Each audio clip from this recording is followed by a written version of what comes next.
Le solde public d'un pays se calcule en faisant la différence entre les recettes et les dépenses des administrations publiques. Il est fréquent qu'un pays dépense plus que ce qui rentre dans ses caisses, on parle alors de déficit financé par l'emprunt. Cela ressemble à la situation d'un particulier qui en fin de mois serait à découvert.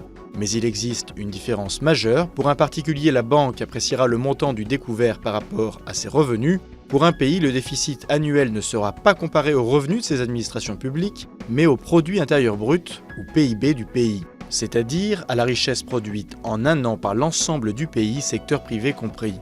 Prenons par exemple les comptes publics français de 2011. Le déficit atteint près de 104 milliards d'euros, soit 5,2% du PIB. Pour la même année, l'Allemagne affiche un déficit de 0,8% de son PIB, le Royaume-Uni 7,8% et la Grèce 9,5%.